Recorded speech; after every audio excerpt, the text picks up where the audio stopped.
Bonjour chers tous. Eh bien, dans la vie, le hasard n'existe pas. Ceux qui croient au hasard deviennent les artisans de leur propre échec. Veux-tu réussir ton année? Je te donnerai 10 conseils pratiques qui vont te permettre d'y parvenir. Premièrement, il est fondamental que tu aies foi en Dieu. La vie que nous menons sur terre est d'abord spirituelle, c'est-à-dire qu'elle est régie par des forces surnaturelles.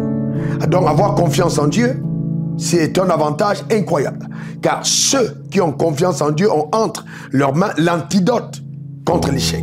Donc c'est fondamental de lui faire confiance. Et donc de deux, si tu fais confiance en Dieu, tu dois vivre sur terre pour atteindre les objectifs qu'il s'est assignés. Il y a une différence entre l'ambition personnelle et une vision divine. Nous sommes l'ouvrage de Dieu. Tu as été créé par Dieu pour atteindre les objectifs que lui, il s'est assigné. Donc en vivant pour satisfaire le cœur de Dieu, il y a une très grande faveur qui t'environne. Car il y a deux forces qui régissent la vie sur terre. La puissance des ténèbres et la puissance de la lumière. Ceux qui ont confiance en Dieu et qui vivent pour atteindre les objectifs de Dieu sous le soleil, jouissent de la faveur surnaturelle de Dieu. Ils sont portés par des vents invisibles qui les propulsent justement à une autre dimension de succès sous le soleil. Et ça, c'est vraiment important. Deux, trois. Chaque fois qu'on est au début d'un cycle, j'ai vu des personnes se laisser porter par l'enthousiasme, par l'émotion. On ne réussit pas sa vie parce qu'on est émotionnel. On la réussit aussi parce qu'on est pragmatique. Donc il faut savoir s'arrêter. S'arrêter pour réfléchir, pour méditer, évaluer ses actifs. Jusqu'à présent, jusqu'où on est par rapport aux objectifs qu'on s'est fixés de par le passé. Ensuite, par rapport aux vœux qu'on s'est fait à l'égard de Dieu. Où en est-on? C'est très important d'évaluer. Cette évaluation va te permettre de prendre de très bonnes résolutions. Quand il est écrit, à tes résolutions répondra le succès. Ça, c'est fondamental. De 4, il faut aussi, et si tu te rends compte que tu as besoin d'une nouvelle vitesse, prendre des résolutions qui vont t'amener à une transformation radicale. Et ça, c'est user de violence. Le royaume de Dieu est forcé. Et seul les violents s'en emparent dans tous les domaines. Qu'on soit homme politique, qu'on soit un sportif, qu'on soit un homme de Dieu, qu'on soit un homme d'affaires, qu'on soit dans le secteur privé ou le secteur public, on peut créer une révolution dans sa vie personnelle. Déjà, en activant les leviers spirituels, par la prière, par le jeûne, en investissant sur soi. Et là, on est capable de créer une révolution. Car c'est clair, dans la vie, en fait, nous poursuivons ce que nous sommes. Nous ne pouvons pas devenir ce que nous ne sommes pas. Donc investir en toi est fondamental pour te permettre de révéler ce que tu es à ta société, dans ta génération, dans le couloir de ton appel. Donc ça te permettra en 5 de courir ta course. Donc il faut courir ta course, la course que Dieu t'a imposée. Pas essayer de te comparer aux autres. Numéro 6, il ne faut pas, surtout, essaie surtout pas de te comparer aux autres. Pourquoi? Parce que quand tu vas te comparer aux autres qui sont plus grands que toi, tu vas te sentir découragé. Ou alors, tu vas te dire, je ne vais jamais y arriver, c'est vrai. Tu vois, alors que si tu te compares à ceux qui sont plus bas, tu auras l'impression que tu as déjà trop fait. En fait, il faut aller à la cadence, voyez, des rêves que tu portes. Il faut apprécier les autres, ne jamais être jaloux, ne jamais être compétitif, ça ne sert à rien. Il y a une course que tu cours là avec l'impulsion de Dieu. C'est vraiment important, sans te comparer aux autres. Et puis, ajoute à ta vie, comme septième ingrédient et conseil, la discipline. La discipline, c'est l'ensemble des choses que tu dois faire et non les choses que tu veux faire. Dans la vie, il est important de comprendre qu'il y a des choses qu'on veut faire. Tout nous est permis, mais tout ne nous est pas utile.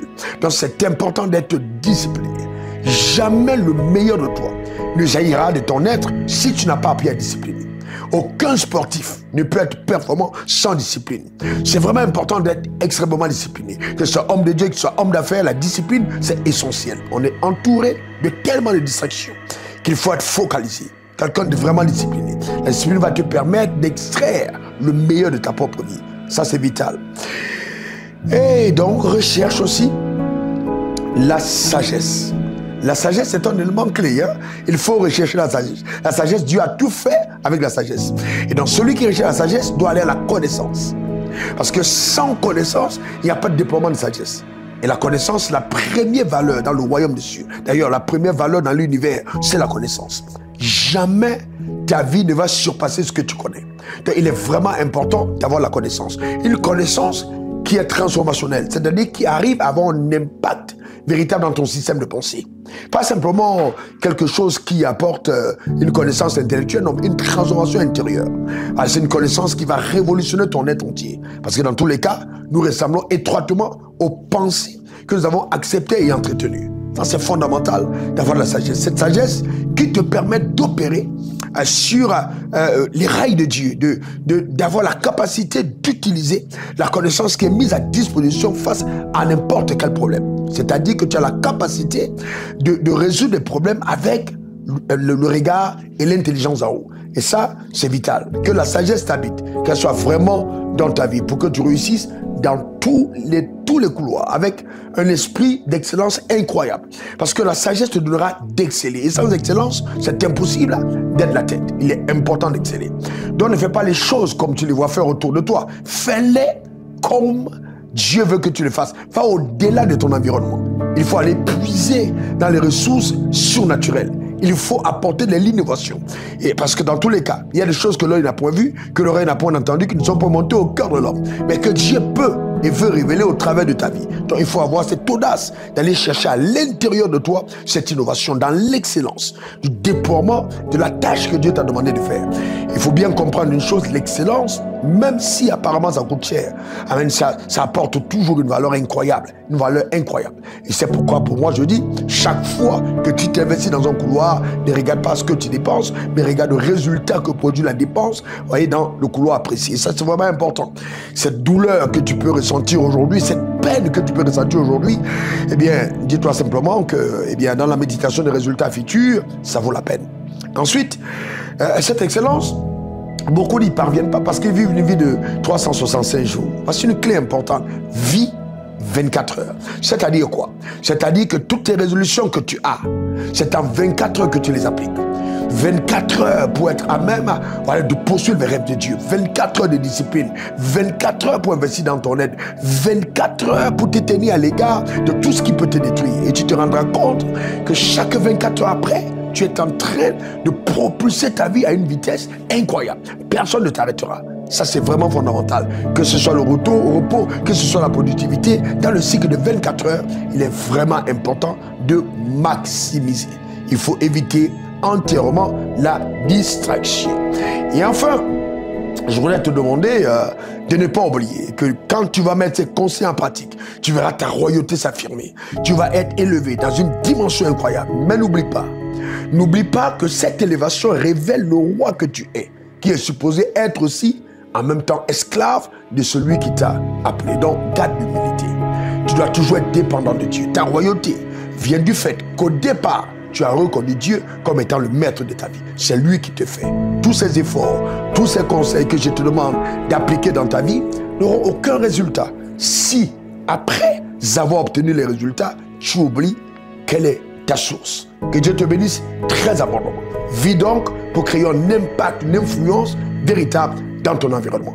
Et tu vas te rendre compte, en fin de cette année, que quelque chose d'incroyable, d'effroyable, amène pour le cas ennemi, s'est produit au travail de ta vie. Tu es loin d'imaginer ce que Dieu est capable de faire par une personne comme toi. Ne te décourage surtout pas. Tout est encore possible. Que Dieu te bénisse abondamment. Et puis, s'il te plaît, après les résultats cette année, ou alors les mois, les semaines à venir, donne-moi ton témoignage. J'ai envie que tu partages avec moi ce que ces conseils pratiques auront apporté de façon quantifiable, vérifiable dans ta vie de tous les jours. Eh bien, que Dieu te bénisse très abondamment. Très, très abondamment. Bien, prends soin de toi.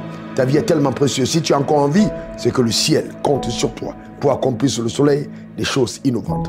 Eh bien, on est ensemble et on se dit dans les jours à venir. Pour votre service, c'était encore moi, RW, le diplômé de l'Académie du désert. Il y a des choses que seule la souffrance dans la vie sont capables de t'enseigner. Allez, on est ensemble. Bye bye. Suivez le révérend sur les réseaux sociaux, Facebook, Instagram, Twitter et YouTube. Et suivez-nous en scannant le QR code.